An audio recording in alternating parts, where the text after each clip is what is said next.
Assalamualaikum warahmatullahi wabarakatuh. Selamat pagi, Waalaikumsalam Prof. warahmatullahi wabarakatuh. Selamat pagi, Bapak Ibu, para peserta. Alhamdulillah, pemateri kita sudah bergabung bersama kita. Apa kabar semua? Sehat, Bapak Ibu? Alhamdulillah sehat Ibu. Ya, harus tetap semangat ya, Bapak Ibu. Alhamdulillah, kita sudah berada di minggu keempat, hari Kamis, tanggal 1 September 2022. Materi kita hari ini masih akan disajikan oleh Bapak Profesor Dr. Insinyur Darmawan Salman MS dengan judul Community Empowerment dan Community Development. Materi kita ini terdiri atas 2 sesi, dimulai dari jam 8.30 sampai 11.30 insya Allah. Ya, baik Prof. Saya serahkan, silahkan dimulai, Prof. Terima kasih, Bu Rusda. Kedengaran suara saya, Bapak Clear, Ibu Prof. sekalian? Baik, ya, saya share screen dulu. Materi presentasi saya kelihatan? Iya, kelihatan, Baik. Prof. Oke, saya slideshow dulu ya. Baik, Assalamualaikum warahmatullahi wabarakatuh. Waalaikumsalam warahmatullahi wabarakatuh. Selamat pagi, salam sejahtera untuk Bapak Ibu sekalian, para peserta pelatihan fungsional perencana ahli pertama. Kita masih dalam topik minat perencanaan sosial, dan pagi ini saya akan mendampingi, memfasilitasi untuk kita membahas satu konsep, satu metode dalam pembangunan sosial, dalam perencanaan sosial yang secara umum dikenal sebagai pengembangan masyarakat, community development, dan salah satu variannya adalah pemberdayaan masyarakat, community empowerment.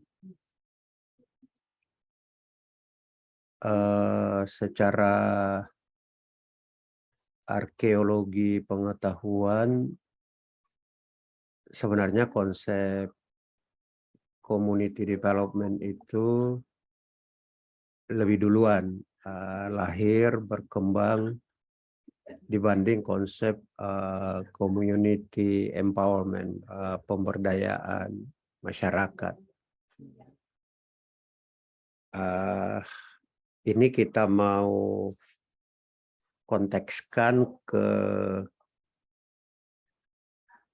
tupoksinya teman-teman masing-masing begitu ya. Jadi bagaimana konsep pengembangan masyarakat dan pemberdayaan masyarakat ini kita kontekskan ke tupoksi Bapak Ibu sekalian. Saya ingin mendengar dulu gambaran awal persepsi atau pengetahuan Bapak Ibu sekalian tentang konsep pengembangan masyarakat itu sendiri. Sudah seberapa sering mendengar istilah ini, atau mungkin ada yang pernah terlibat di dalam proses-proses di lapangan untuk pengembangan masyarakat atau pemberdayaan masyarakat. Ibu Arida Istiana, kalau mendengar konsep community development yang ada dalam pikiran Ibu semacam apa begitu? Ya, Kita izin Pak. ya. Kalau dari pandangan saya, pengembangan masyarakat itu upaya untuk mengubah kondisi suatu masyarakat untuk menjadi lebih baik. Kira-kira demikian, Pak. Menjadi lebih baik suatu masyarakat. Kira-kira kriteria lebih baik di situ bagaimana substansinya, Bu Arida? Mungkin bertambah dari sisi skill masyarakat itu sendiri ya Pak, dari yang tadinya tidak bisa melakukan suatu hal menjadi bisa melakukan hal itu secara mandiri. Jadi aspek skill ya, aspek keterampilan ya, aspek kompetensi begitu. Ada kriteria lain selain skills?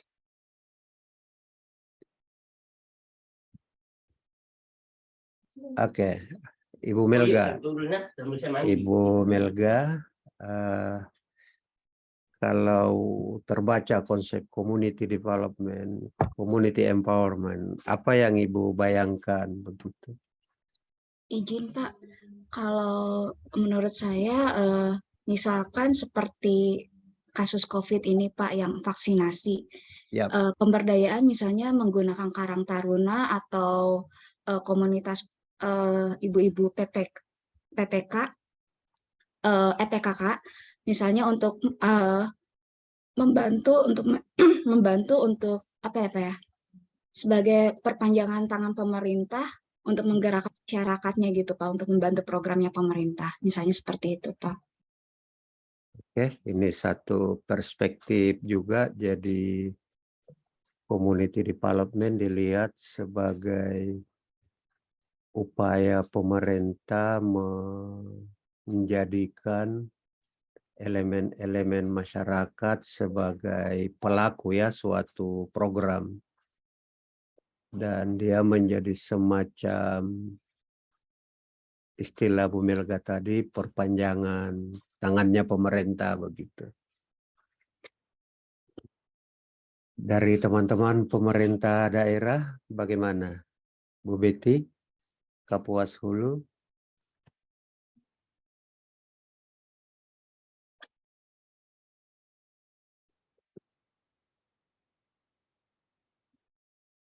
Menurut Bu Betty bagaimana pengembangan masyarakat atau pemberdayaan masyarakat yang Ibu Betty pahami selama ini sebagai bagian dari perangkat daerah begitu?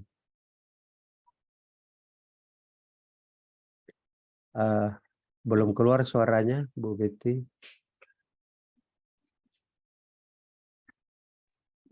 Ya, oke. Iya, kalau di sini sih kalau kayak macam kemarin pas waktu COVID gitu biasanya ada bantuan gitu, bantuan untuk kayak ibu-ibu untuk mengelola bibit-bibit perikanan gitu, bibit sapi itu untuk dijual kembali nanti ataupun bisa diternak kembali, biasa gitu, Pak. Jadi semacam bantuan ya, asistensi ya, dalam bentuk bantuan bibit. Disertai dengan pendampingan skills atau bagaimana, atau bantuan itu diserahkan begitu saja? Kalau kemarin bantuannya itu diserahkan tergantung dari apa, kayak di situ kan diserahkan ke ibu-ibu PKK. Nanti di situ mereka gandeng dengan ibu-ibu yang lain untuk nanti dibisniskan, mau mereka diternak terlebih dahulu biar beranak itu baru dijual lagi, atau mereka mau jual terus nanti hasilnya mungkin bisa menghasilkan laba, terus nanti mereka beli lagi sapinya gitu Pak. Ada semacam keterlibatannya Dinas Peternakan untuk asistensi teknologi begitu. Iya,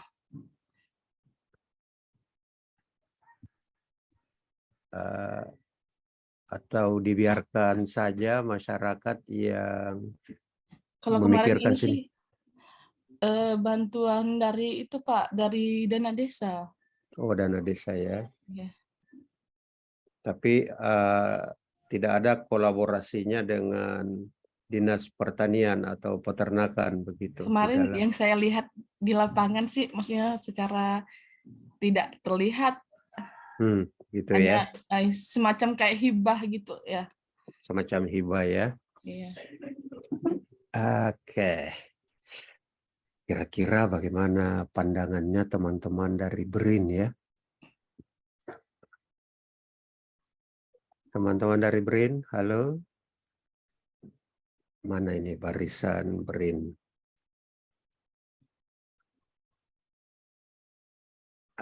BRIN, Ibu Isna ini siapa lagi BRIN? Pak Bayu.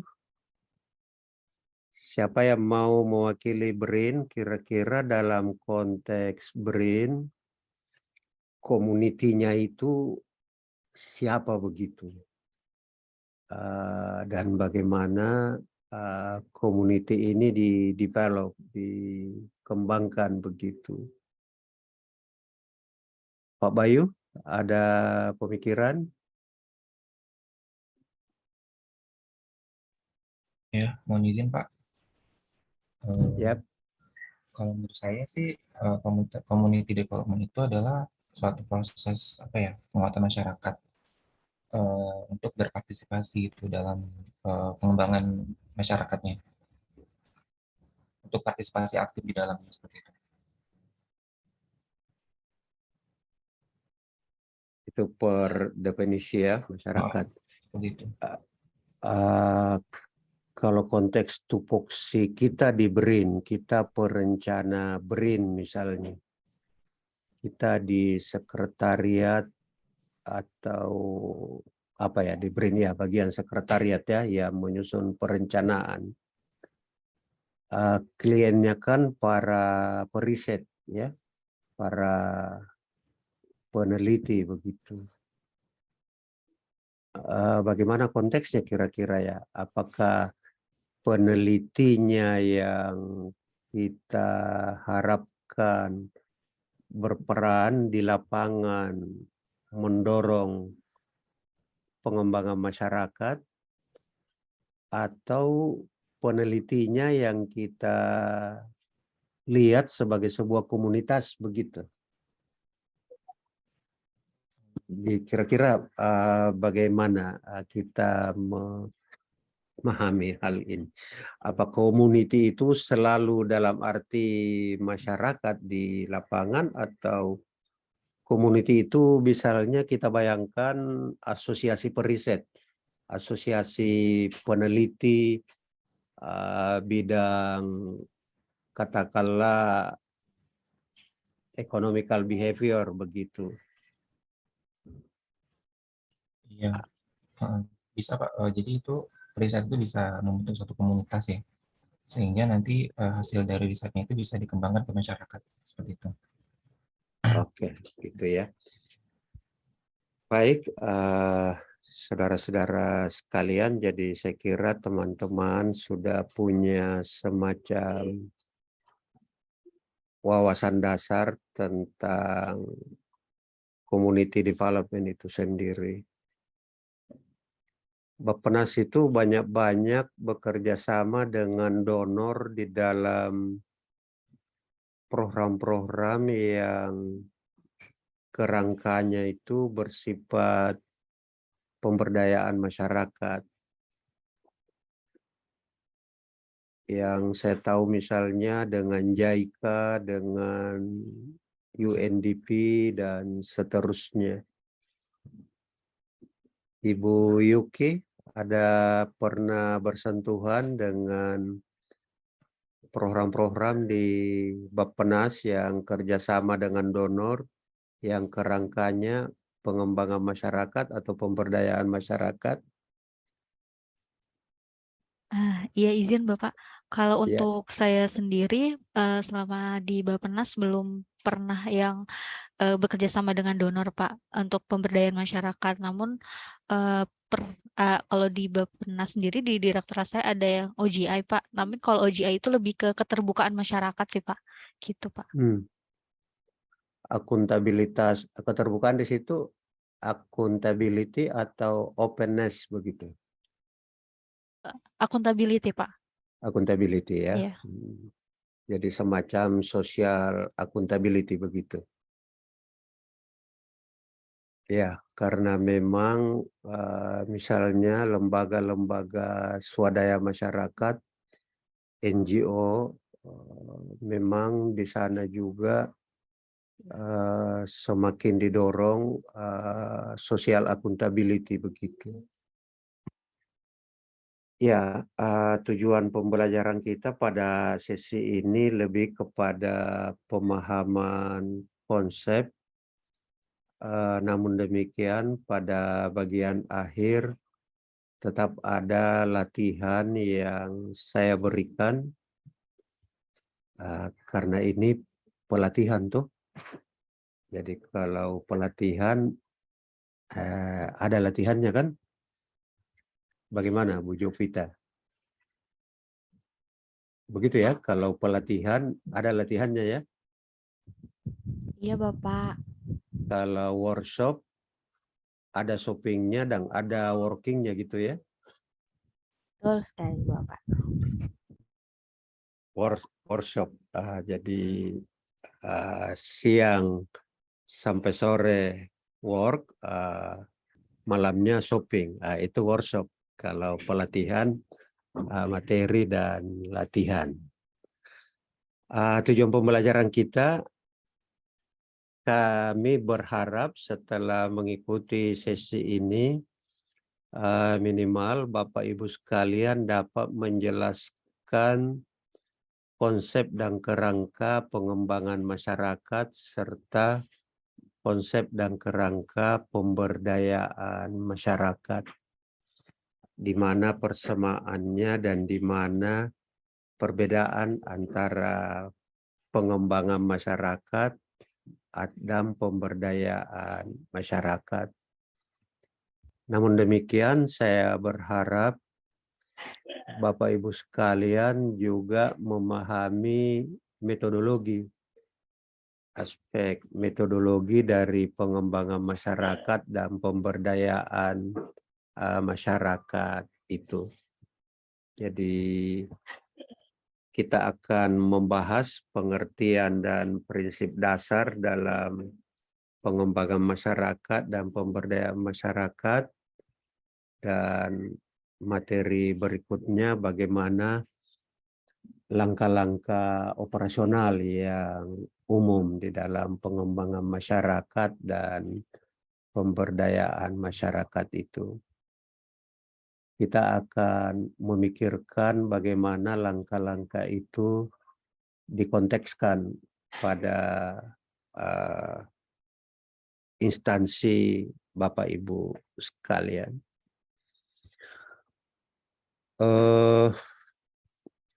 Apakah materi sudah ditampilkan Pak Lutfi di Sipena? Iya Pak. Ya, minta maaf jam 12 malam tadi malam baru saya kirim ke Pak Lutfi, berarti subuh-subuh mungkin Pak Lutfi upload di Sipena ya. Ya, pada kelas community development yang saya kelola di kampus, biasanya saya mencoba memperlihatkan betapa pengertian community development itu relatif bervariasi. Namun demikian dari variasi itu kita akan bisa membuat klasifikasi. Satu hal yang saya pertama mau sampaikan bahwa konsep community development ini justru berkembang awal di negara-negara yang sudah masyarakat industri. Negara-negara yang dalam pengklasifikasian orang barat, dia menyebutnya negara maju begitu. Dan kita-kita ini disebut negara yang baru sedang berkembang. Di negara-negara maju seperti terutama Amerika, itu di sana konsep community development menjadi sangat favorit, menjadi sesuatu yang sampai melahirkan profesional begitu. Kita coba lihat beberapa definisi. Misalnya Coley, dia menekankan pada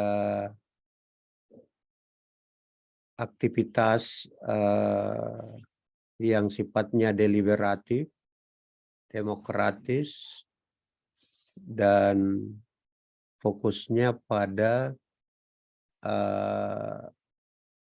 kelompok-kelompok warga secara sosiogeografis yang berpartisipasi dalam pengambilan solusi atas masalah-masalah bersama dan untuk mencapai tujuan-tujuan bersama dalam komunitas itu. Jadi yang menarik pada kasus yang diuraikan Coley ini, dia katakan di dalam masyarakat selalu ada unit-unit sosiogeografis. Unit-unit sosiogeografis yang dari unit-unit sosiogeografis itu terlahirkan semacam upaya untuk mencari solusi atas masalah bersama dan hal-hal yang dianggap barang-barang milik bersama begitu. Mungkin kalau kita di Indonesia unit sosiogeografis itu bisa pada level rukun tetangga, level rukun warga begitu. Kalau suasananya pedesaan, dia pada unit-unit dusun katakanlah. Kalau di Bali saya bayangkan dia ada di level Banjar begitu.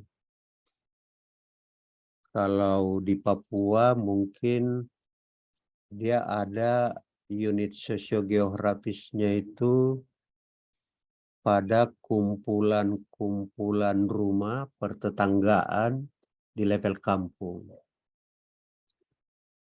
Derby dan Morris dia menekankan bahwa community development itu merupakan salah satu pendekatan dalam pendidikan, salah satu pendekatan dalam edukasi yang dengan itu akan meningkatkan level dari local awareness,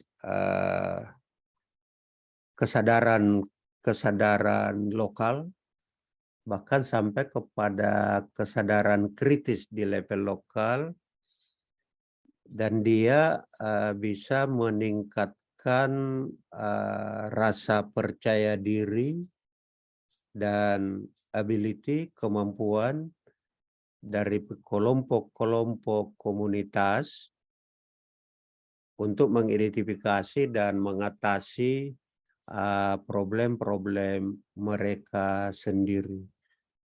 Jadi pada definisi yang kedua ini, pengembangan masyarakat dilihat sebagai sejenis pendidikan, bukan aktivitas umum. Kalau seperti Coley itu dia menyebutnya sebagai developmental activity.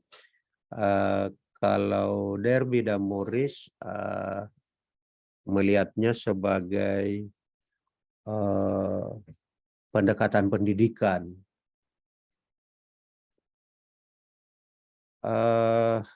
Definisi lain saya mengutip juga dari Dunbar. Dia katakan bahwa community development itu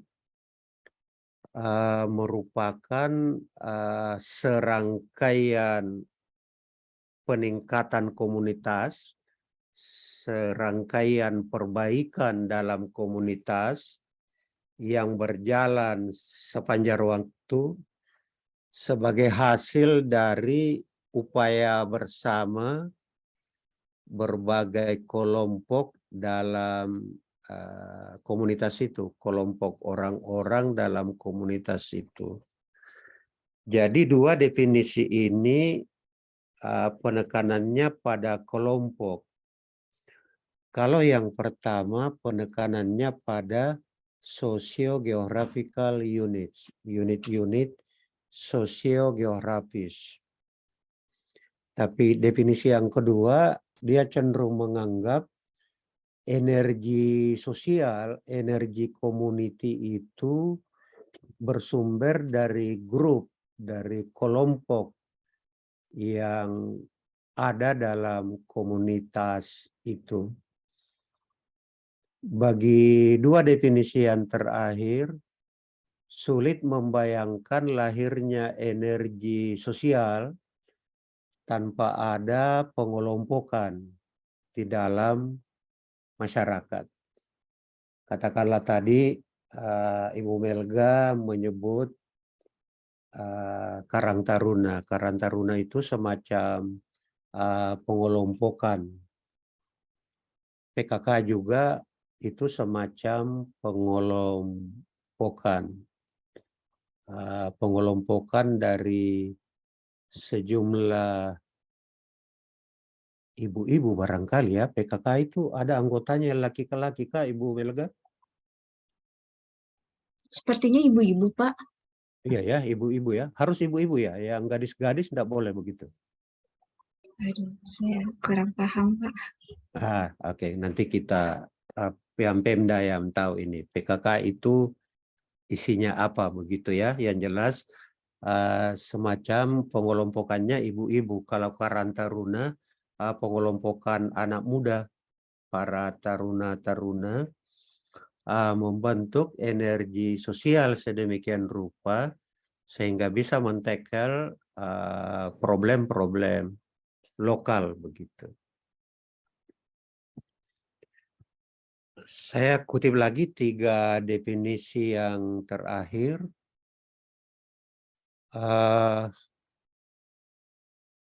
Kita lihat ada yang menganggap bahwa community development itu sebuah situasi, sebuah kondisi, sebuah keadaan.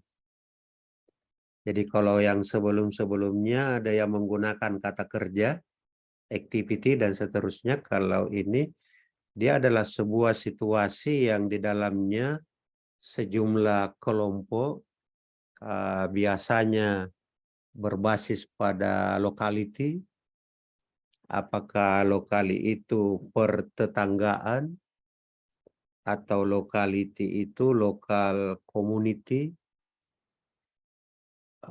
Konsep lokal di sini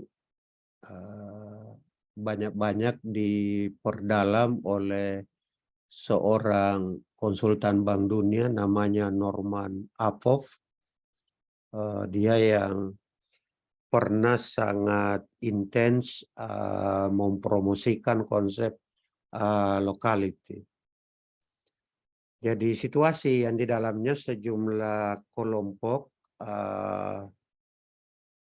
bergerak untuk sebuah kemajuan pada kondisi sosial ekonomi mereka, penekanannya melalui upaya-upaya mereka sendiri. Tetapi bisa menggunakan bantuan profesional, bisa dalam bentuk bantuan finansial dari luar, dan melibatkan berbagai sektor dalam community atau grup sebesar mungkin, seintensif mungkin. Jadi di sini definisinya bukan lagi melulu pada upaya dalam komunitas itu sendiri.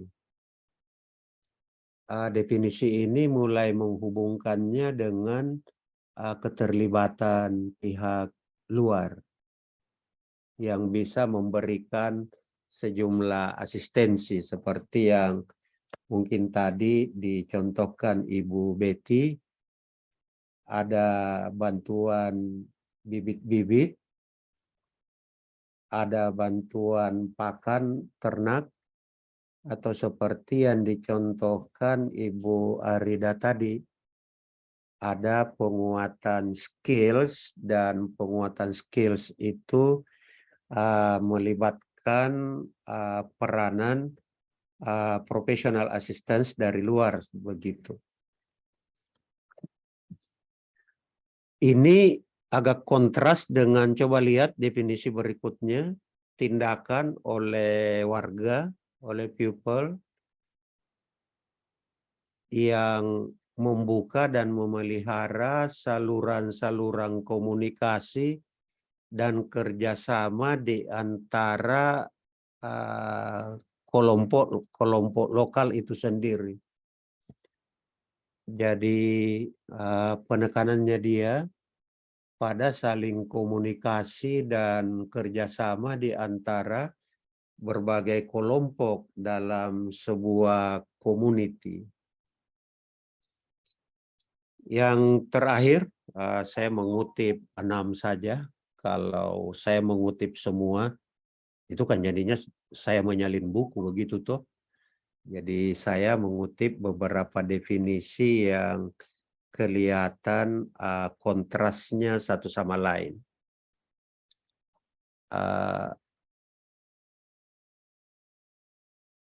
Warren mendefinisikan community development sebagai sebuah proses dalam menolong warga komunitas menganalisis problem-problem mereka dan mengeksersis, mencoba mengupayakan upaya-upaya besar, upaya-upaya mendasar, upaya-upaya signifikan yang memungkinkan mereka sedapat mungkin, sevisible mungkin berotonomi. Penekanannya di sini otonomi, dan dapat mempromosikan, mendorong warga individual dan organisasi individual pada community ini sebagai satu keseluruhan. Dari sinilah kita mengenal konsep otonomi masyarakat. Membayangkan ada kumpulan warga, ada kebersamaan warga yang sedemikian rupa mereka bisa otonom dalam pengambilan keputusan, dalam pengelolaan sumber daya di antara mereka. Lahir kemudian konsep village autonomy, otonomi desa. Karena kalau membayangkan unit administratif terkecil dari community adalah desa begitu. Pertanyaannya, definisi ini semua definisi yang lahir pada kondisi tahun 70-an.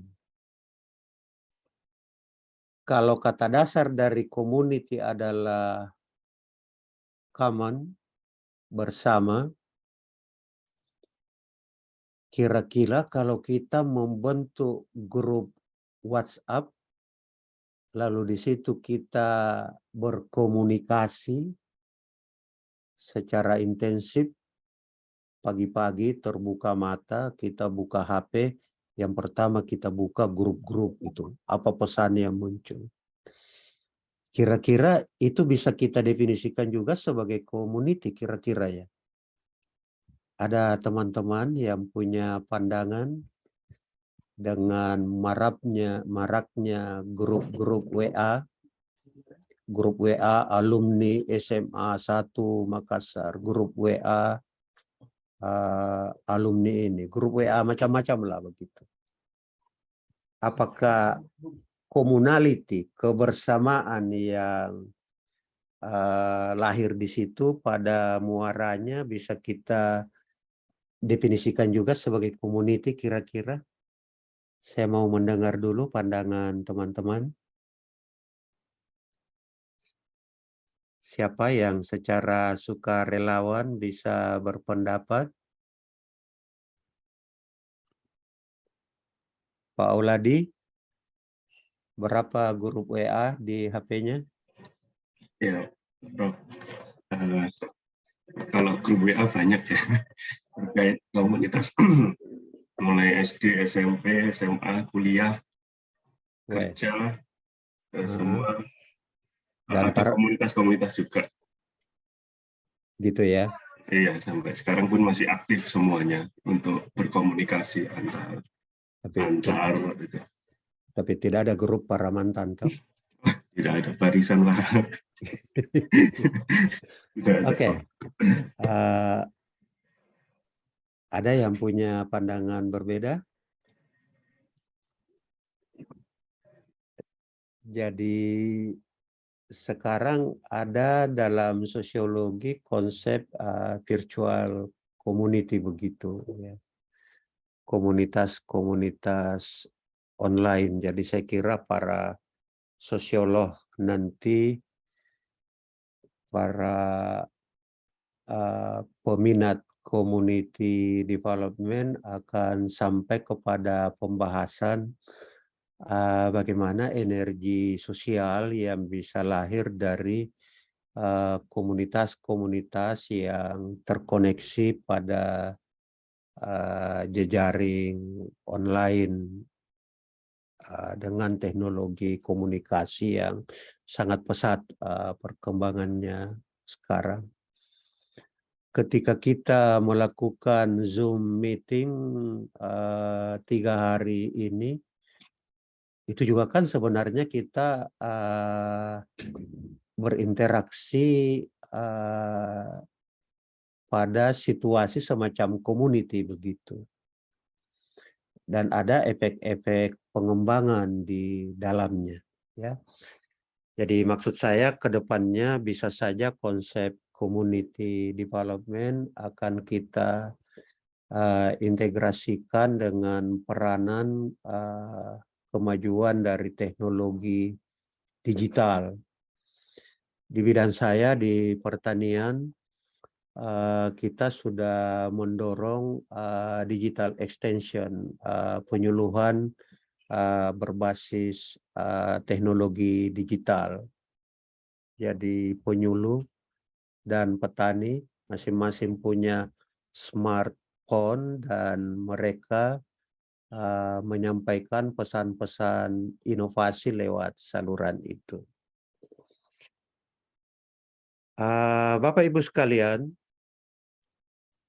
dari berbagai definisi tadi, maka ada 4 cara pandang saat ini di dalam melihat pengembangan masyarakat. Yang pertama, community development dilihat sebagai sebuah proses. Ini satu perspektif. Jadi kita melihat bagaimana masyarakat itu bergerak dari satu tahapan, dari satu kondisi ke kondisi lainnya. Ini melibatkan kemajuan atas perubahan dalam kriteria tertentu. Makanya tadi Ibu Melga saya tanyakan, apa kriterianya begitu. Ibu Arida saya tanyakan, kalau dia melibatkan kemajuan, maka kriterianya apa? Nah, para ahli community development bahwa dari segi kriteria, misalnya perubahan dari keadaan di mana seseorang, dua orang, atau sekelompok kecil elit dengan atau tanpa komunitas membuat keputusan untuk orang-orang lain berubah menjadi keadaan di mana warga sendiri secara kolektif membuat keputusan terkait kepentingan bersama mereka. Jadi perubahan dari pengambilan keputusan yang hanya melibatkan sekelompok kecil elit menjadi pengambilan keputusan yang sebanyak-banyaknya melibatkan warga komunitas itu. Contoh lain, perubahan dari keadaan di mana kerjasama yang minimal menjadi kerjasama yang maksimal. Jadi semakin intensif kerjasama yang berlangsung dalam sebuah komunitas, maka semakin bisa dikatakan ada proses community development yang berlangsung di sana. Saya menjadi berenung di tempat saya di salah satu kompleks perumahan. Rasa-rasanya boro-boro bekerja sama sesama tetangga. Saling tegur, saling sapa saja amat jarang begitu. Sama-sama berangkat pagi dan sama-sama pulang malam di hari-hari kerja.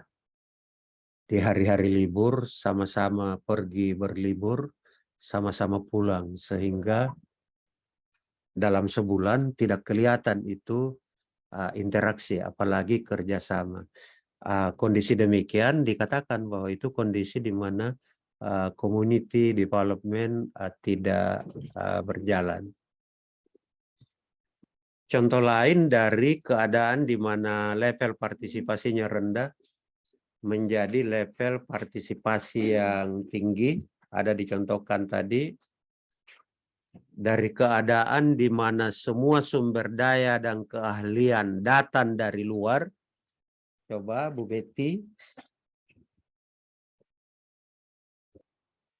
Expertise, keahlian datang dari luar, ke keadaan di mana warga lokal sendiri menjadi pemanfaat atas sumber daya mereka dan menggunakan pengetahuan lokal di antara mereka.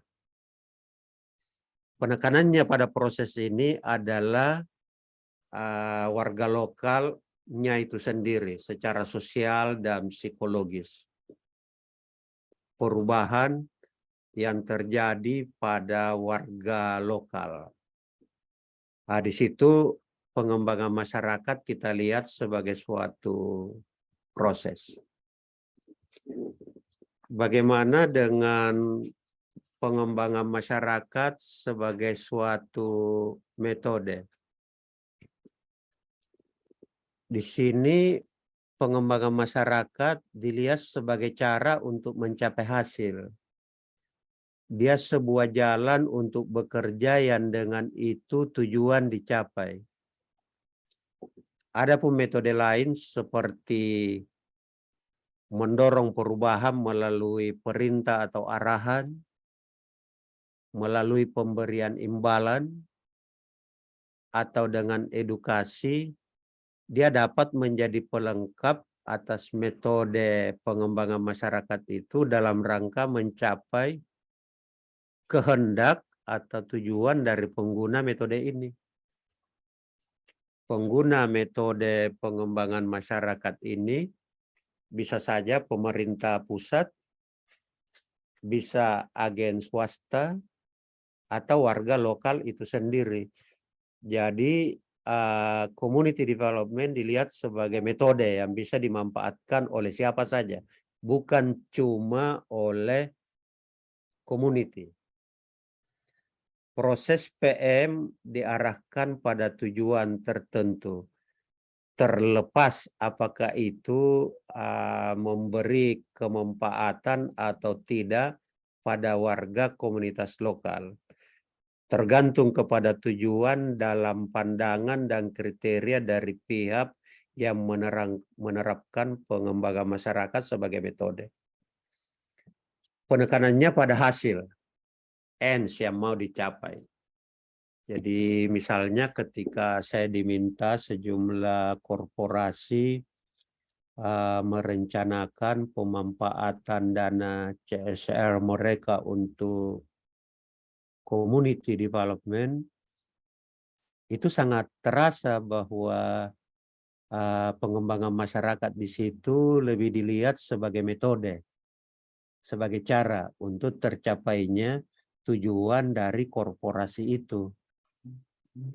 Bagi korporasi, bagaimana supaya mereka bisa berproduksi dengan aman.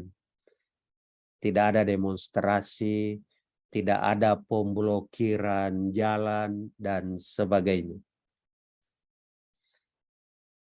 Ini satu juga perspektif dan sah saja adanya begitu. Perspektif ketiga, saudara-saudara sekalian, pengembangan masyarakat dilihat sebagai suatu program. Jadi sebagai suatu program dia mengkombinasikan metode dan substansi. Jadi metode community development dilihat sebagai seperangkat prosedur dan isinya adalah daftar aktivitas. Diasumsikan dengan melaksanakan prosedur community development, maka aktivitas dengan sendirinya rampung. Dan bisa saja kumpulan aktivitas itu berupa program yang sangat diformalkan. Misalnya dalam suatu rencana 5 tahunan. Fokus dari community development cenderung ditekankan pada program dibanding apa yang terjadi atas warga. Jadi penekanannya pada program itu sendiri. Dalam posisinya sebagai program, pengembangan masyarakat biasanya dikaitkan dengan subjek khusus.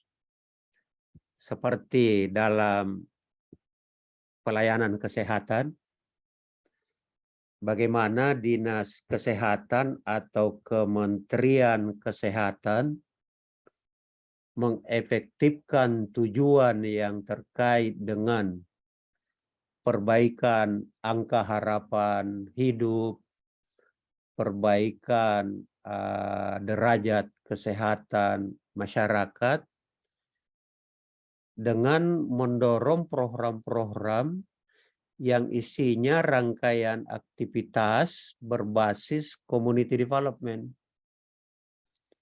Saya beri contoh misalnya pengembangan posyandu. Pos pelayanan terpadu, di mana pada pos pelayanan terpadu itu, posyandu itu berisi relawan-relawan dari masyarakat, kader-kader posyandu, tetapi kemudian dilatih sedemikian rupa menjalankan aktivitas yang merupakan tupoksinya Dinas Kesehatan. Makanya kita menyaksikan energi sosial yang demikian besar di Indonesia pada relawan-relawan, kader-kader posyandu itu. Mulai dari penimbangan bayi, balita, memfasilitasi kunjungan ibu hamil, memastikan bahwa ibu-ibu hamil mendapatkan pelayanan minimal 4 kali selama periode kehamilannya. Sekali-sekali disediakan makanan tambahan untuk perbaikan gizi balita misalnya di posyandu. Jadi saya melihatnya dalam perspektif community development, pengembangan posyandu itu melihat community development sebagai program. Begitu pula dalam berbagai sektor lain yang sifatnya pencapaian kesejahteraan. Bisa juga sektor pertanian, industri, wisata, dan seterusnya. Akhir-akhir ini misalnya kita semakin sering mendengar istilah community-based tourism, pengembangan wisata berbasis masyarakat.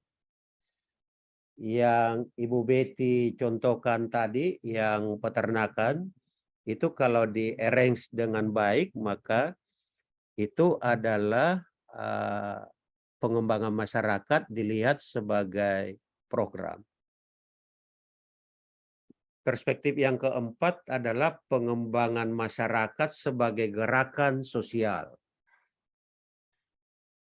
Dia sifatnya programatik dan sekaligus ada dinamika emosional yang terlibat di dalamnya. Bagi perspektif ini, pengembangan masyarakat itu sebuah perjuangan. Sehingga community development bisa menjadi penyebab yang menjadikan seseorang berkomitmen. Minta maaf, ada telepon dulu. Ya, Prof. Saya akan ke kampus sebentar. Masih ngajar dulu kelas Bappenas. Ya. Kan jam 10 mulai kan? Jam 10. Ya. Oke, saya akan menuju kampus dulu. Ya. Ya.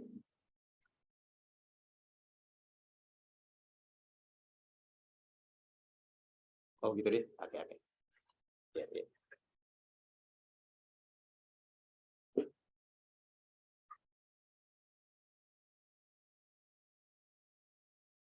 Oke, Prof. Iya.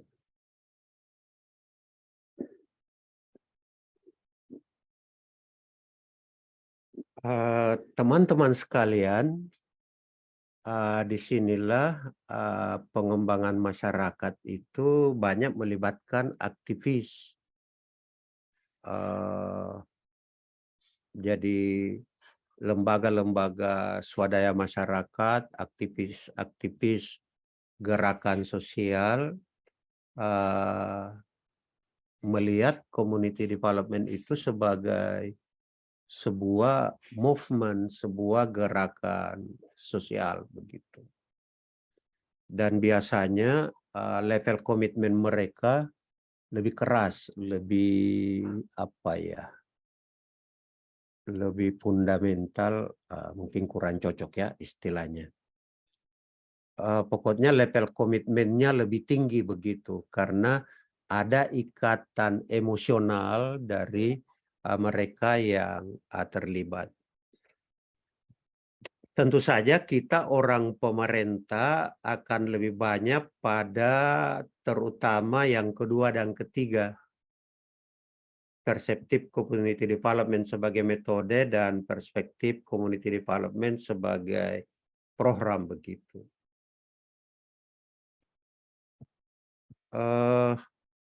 Bapak Ibu sekalian, sebuah kajian membuat perbandingan berbagai aplikasi pendekatan pengembangan masyarakat.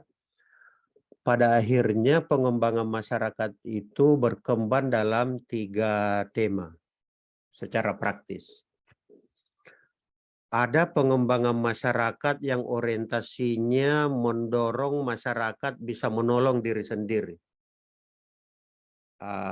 Self-help approach. Arahnya pada kemandirian masyarakat. Sehingga kita orang luar lebih berperan sebagai fasilitator dan edukator. Orientasi kita lebih kepada mendorong proses. Biasanya yang disentuh level-level menengah dalam masyarakat. Perubahan yang didorong secara makro lambat, tetapi biasanya relatif berkelanjutan, level keberlanjutannya tinggi begitu. Dan sering juga ada penyelenggaraan community development, begitu agen perubahannya keluar, berhenti itu proses begitu. Pendekatan kedua adalah pendekatan bantuan teknis, technical assistance. Jadi agen perubahan berperan sebagai penasehat atau konsultan. Ini biasanya lebih bersifat penugasan. Ya, tipologi kliennya biasanya pada level pimpinan, pimpinan bukan dalam arti pimpinan organisasi saja ya, tetapi misalnya tokoh-tokoh masyarakat atau lokal champion di dalam masyarakat. Bisa juga administrator. Kecepatannya moderat, perubahan yang didorong bersifat moderat, dan keberlanjutan perubahannya biasanya kita bisa kategorikan baik begitu. Pendekatan yang ketiga, pendekatan konflik. Yang gerakan sosial tadi. Agen perubahan di situ lebih berperan sebagai organizer, mengorganisir masyarakat untuk sebuah gerakan, berperan sebagai advokat, sebagai pembelanya masyarakat, orientasinya pada tugas dan proses. Kliennya biasanya orang-orang terpinggirkan, orang miskin, kalangan minoritas, dan seterusnya. Mungkin Bapak Ibu sekalian pernah membaca, mendengar kiprah seorang aktivis dalam mendorong komunitas miskin kota di Jakarta. Melalui komunitas miskin kota itu, advokasi dilakukan kepada pengambil kebijakan supaya hak-hak orang miskin bisa terpenuhi misalnya. Itu ada pada tema yang ketiga ini. Pendekatannya konflik. Konflik dibayangkan tidak selalu dengan kekerasan ya. Istrinya Pak Abrar tidak ngomong 3 hari itu sudah konflik itu. Tetapi tidak selalu melibatkan kekerasan kan? Itu. Perubahan yang seperti ini biasanya cepat, tapi keberlanjutannya lemah. Begitu aktivisnya meninggalkan lokasi, perilaku masyarakat kembali lagi kepada kebiasaan lama misalnya. Ini 3 tipologi yang kita kenal dalam dunia community development. Saya kira kita orang pemerintah bergerak pada 2 yang pertama tadi. Pendekatan menolong diri sendiri pada masyarakat dan pendekatan bantuan teknis. Itu varian-varian dalam community development. Lalu apa bedanya dengan pemberdayaan masyarakat?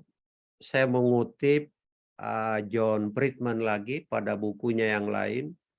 Dia katakan bahwa pendekatan pemberdayaan yang sifatnya sangat fundamental sebagai pembangunan alternatif itu penekanannya pada otonomi dalam pengambilan keputusan dari komunitas yang terorganisir secara teritorial,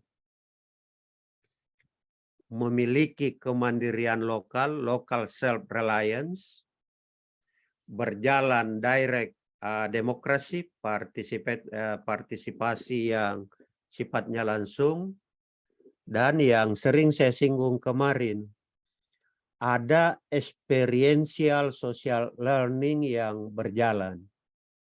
Sehingga yang namanya pengetahuan dan skills terakumulasi dalam experience mereka. Bukan pengetahuan dan skills yang dihantarkan dari luar. Dan berangkatnya dari unit lokal, dari locality, nanti bisa berkembang pada level area yang lebih luas begitu. Teman-teman sekalian, kalau kita hubungkan dengan konsep community development, maka pemberdayaan masyarakat itu pengembangan dari pendekatan community development yang menolong diri sendiri tadi, self-help. Hanya saja para ahli yang mencetuskan konsep pemberdayaan masyarakat, terutama Amartya Sen dan John Friedman. Amartya Sen itu penerima Nobel Ekonomi Kelembagaan. Kalau John Friedman ini ahli perencanaan wilayah.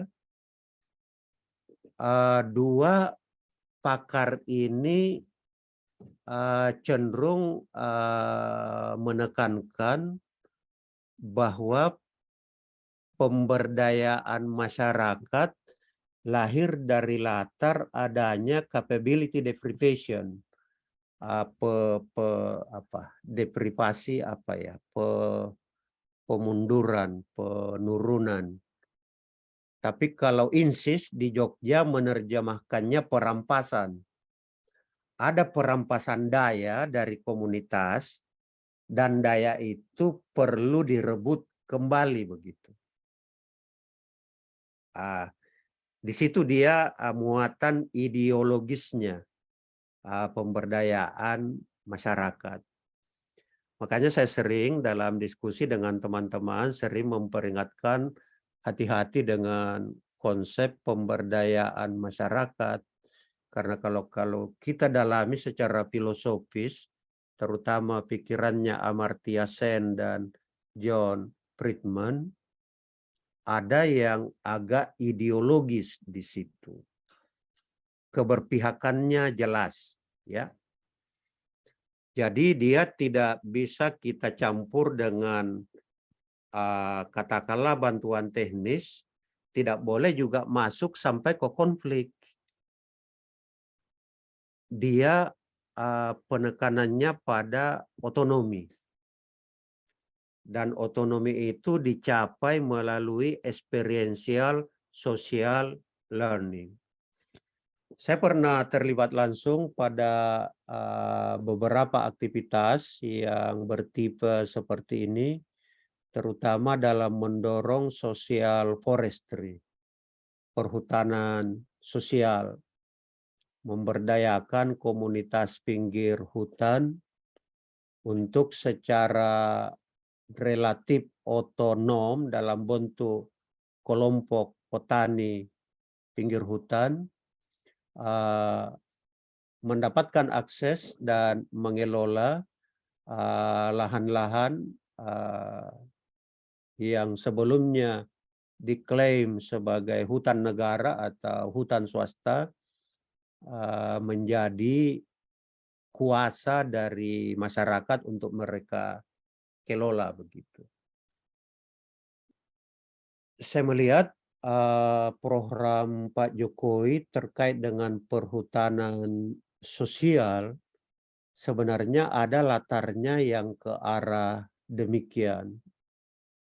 Tinggal bagaimana fasilitator di lapangan bisa bekerja dalam pemahaman skenario pemberdayaan masyarakat yang mapan begitu.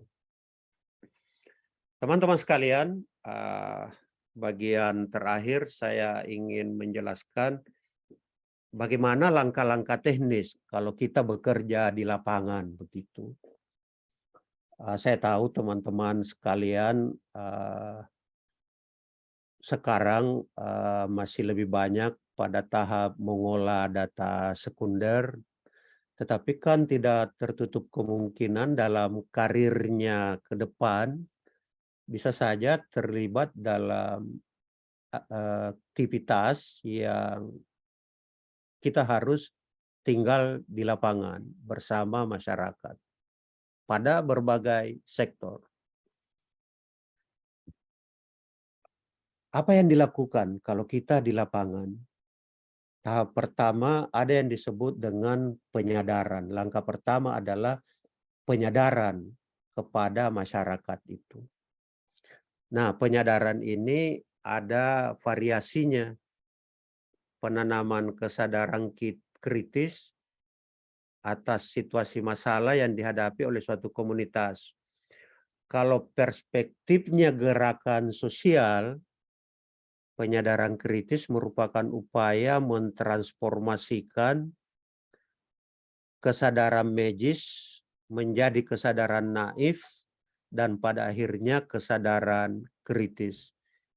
Ini konsep-konsep yang sangat familiar di kalangan aktivis. Orang miskin, orang terpinggirkan, marginal dianggap berada pada kesadaran palsu, kesadaran magis, dan itu didorong menjadi kesadaran kritis. Dengan kesadaran kritisnya itu akan lahir spirit perlawanan kepada sistem yang dianggap memiskinkan, katakanlah. Tetapi dalam perspektif proses, program, atau metode, penyadaran kritis merupakan upaya untuk mengantar masyarakat menyadari penyebab masalahnya, membangun visi bersama, dan memikirkan cara untuk mencapai visi bersama tersebut. Ketika Kemenlu kemarin masalahnya adalah banyak warga yang tidak bergerak untuk meregistrasi diri sehingga terdaftar. Kalau kita agen community development di Kemenlu, langkah pertama adalah penyadaran. Penyadaran kepada mereka bahwa penting Anda terdaftar di kedutaan. Di situ poin-poin penyadarannya.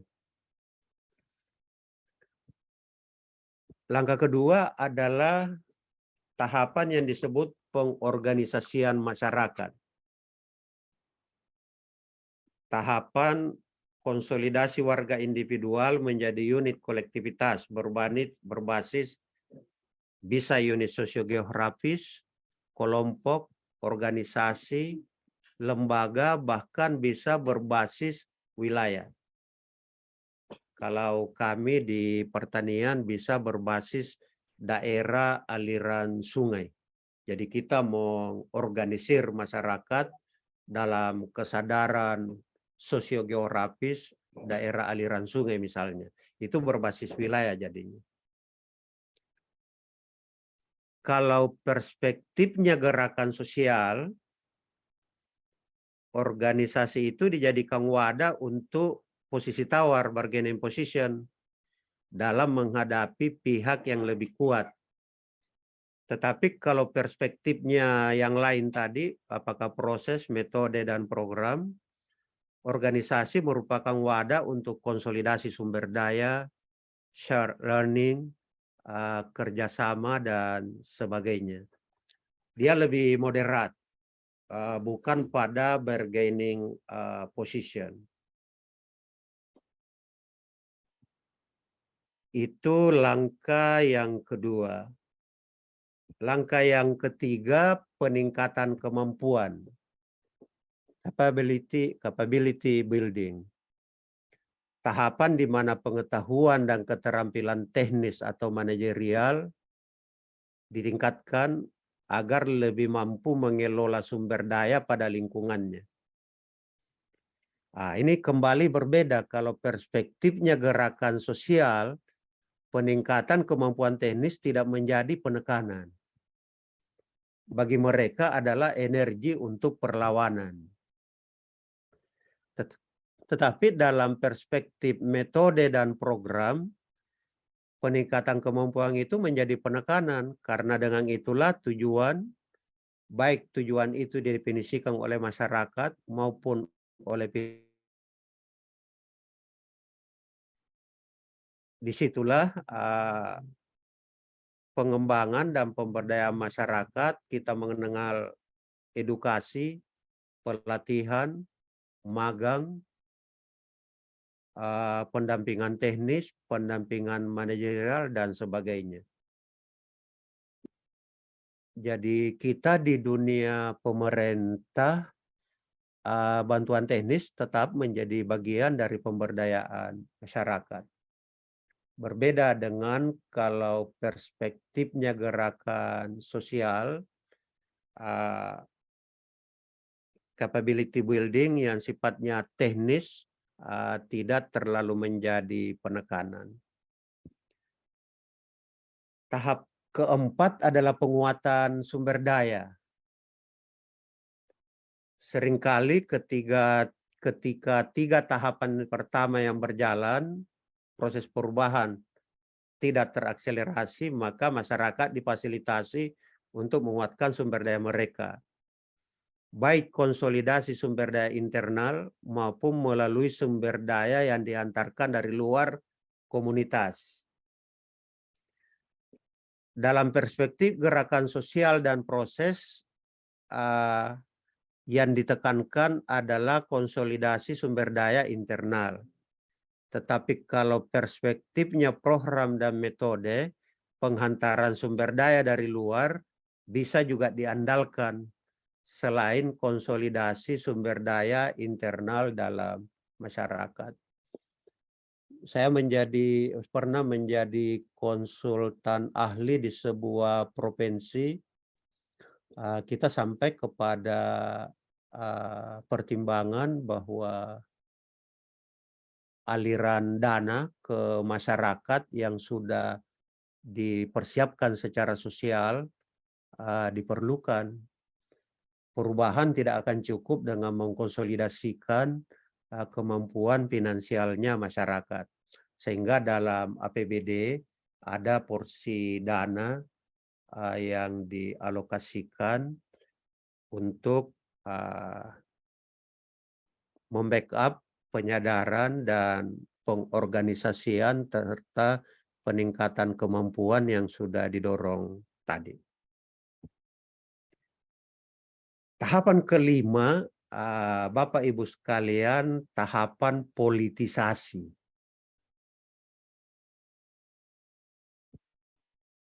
Tahapan di mana posisi tawar masyarakat diarahkan untuk menjadi kekuatan politik.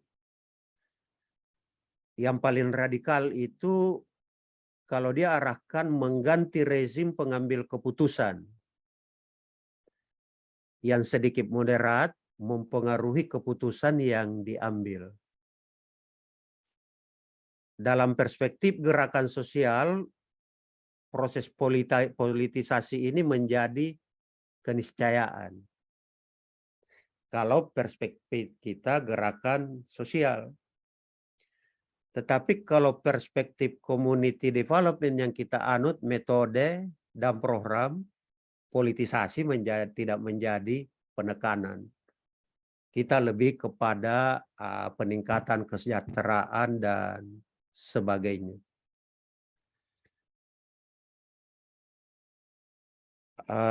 Jadi saya tidak mengajarkan untuk teman-teman berpikir pada tahapan politisasi ini. Tapi saya punya pengalaman interaksi dengan teman-teman yang mendalami pemberdayaan masyarakat. Dia memutuskan keluar dari pegawai Pemda dan menekuni pendampingan masyarakat, dan dia bergerak sampai tahapan politisasi, mengorganisir masyarakat untuk mengadvokasi kebijakan yang ditempuh oleh Pemda. Tapi saya kira tidak banyak PNS yang seperti itu. Tahapan politisasi banyak digerakkan oleh aktivis.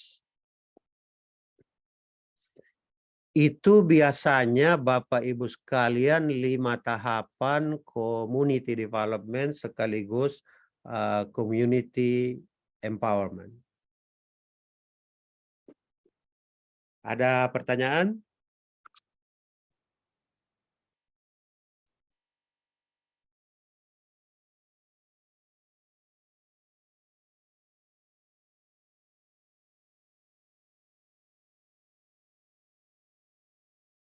Ada yang raise hand?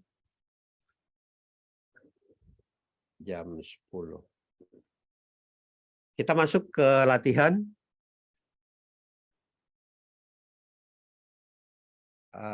Waktu untuk latihan saya alokasikan lebih banyak lagi dibanding kemarin. Teman-teman sekalian, jadi teman-teman tetap berkelompok berdasarkan instansinya, BRIN, Kemenlu, Kemenperin, Bappenas, Pemda. Berdasarkan masalah yang diidentifikasi pada materi masalah-masalah sosial untuk masing-masing kelompok instansi, kita exercise, rumuskan substansi dari 5 tahapan atau langkah pengembangan dan pemberdayaan masyarakat dalam rangka penyelesaian masalah tersebut. Gunakan perspektif pengembangan masyarakat sebagai program dan metode dalam merumuskan substansi langkah-langkah tersebut. Buat dalam bentuk tabel yang minimal memuat substansi 5 langkah atau tahapan, ya, dari tahapan 1 sampai 5, dan coba-coba buat indikator kinerja dari setiap langkah tersebut. Jadi tabelnya berisi 5 baris: penyadaran, pengorganisasian, peningkatan kompetensi atau kapabilitas, penghantaran sumber daya, dan politisasi. Kontekskan itu pada masalah yang dibahas. Misalnya Kemenlu soal untuk penyadaran misalnya. Kira-kira penyadaran dalam hal apa yang diperlukan supaya warga kita di luar negeri semakin banyak yang aktif masuk ke websitenya Kemenlu dan meregistrasi dirinya pada website itu misalnya. Bagaimana teknik-teknik penyadaran dilakukan? Untuk itu yang saya maksud substansi langkah, begitu. Untuk Kemenperin misalnya, ketika masalahnya adalah terbatasnya populasi UMKM yang mengakses sertifikasi halal. Apa substansi penyadaran yang perlu dilakukan agar mereka bergerak untuk mengurus sertifikasi halal begitu? Bagaimana pengorganisasian dilakukan kepada para pelaku UMKM dalam rangka mendapatkan sertifikasi halal? Apakah teman-teman Kemenperin misalnya mendorong pengorganisasian dari level kabupaten sampai provinsi, lalu ada federasi pada level nasional, lalu lewat federasi itu mengadvokasi ke DPR supaya anggaran sertifikasi halal yang 350.000 itu dianggarkan di APBN misalnya. Nah, itu pengorganisasian. Dalam hal yang tahapan yang ketiga, capability building, apa kompetensi teknis. Sampai kepada yang terakhir, tolong teman-teman diskusikan dalam bentuk tabel. Ini membutuhkan pemikiran yang lebih serius, diskusikan intensif, baca kembali materi yang sudah ada di Sipena dan tadi saya jelaskan. Pada lembar kerja kelompok ditulis nama anggota kelompok, hasil latihan kelompok disubmit nanti di Sipena.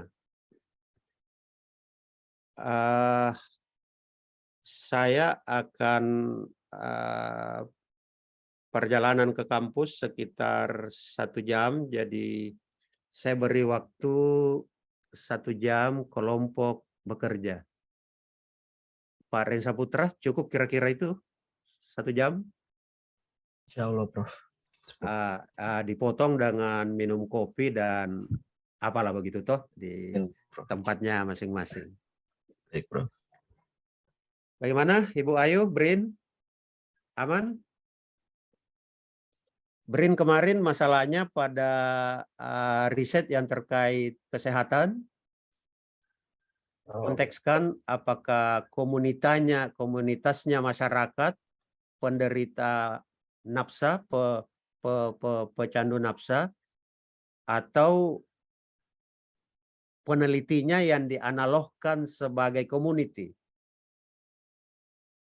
Kelompok periset yang bergerak pada bidang ini, Soshum begitu, yang dianalogikan sebagai periset, penyadaran apa yang perlu dilakukan kepada organisasi riset di bidang ini,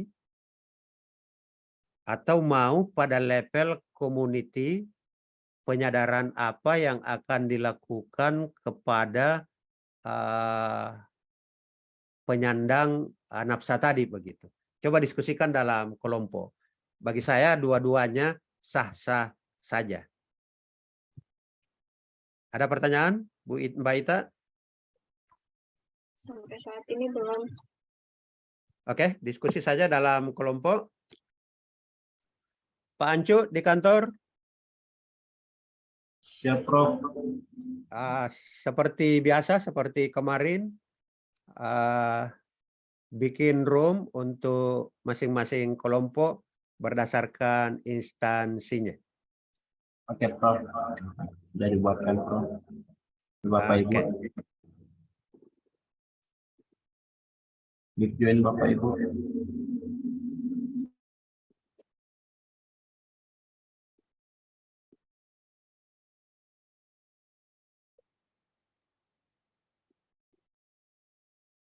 Minta maaf sebentar kalau ada gangguan, misalnya saya di mobil ada gangguan sinyal saat memantau kerja kelompok ya.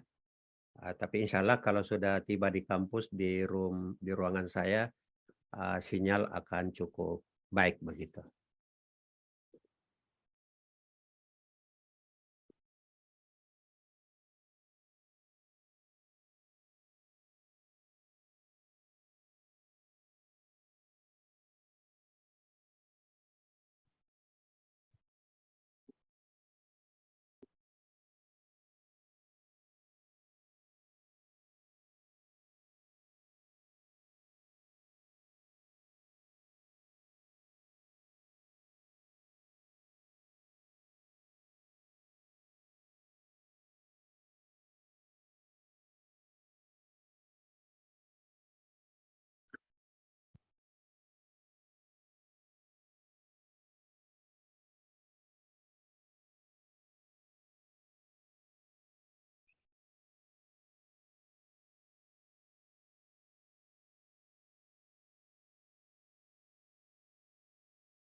Klik join Bapak Ibu.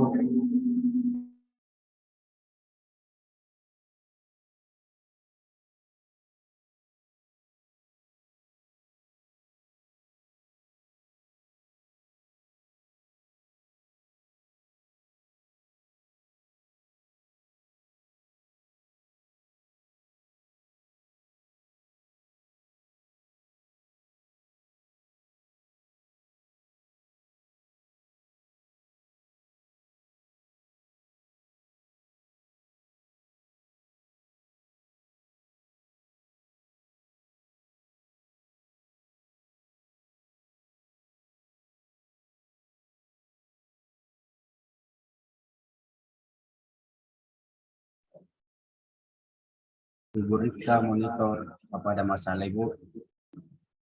Pak Indo?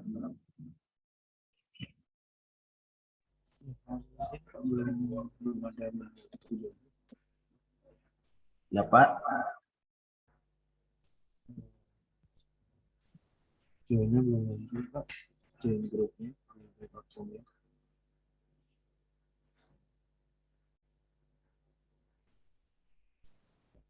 Klik join Bapak. Join.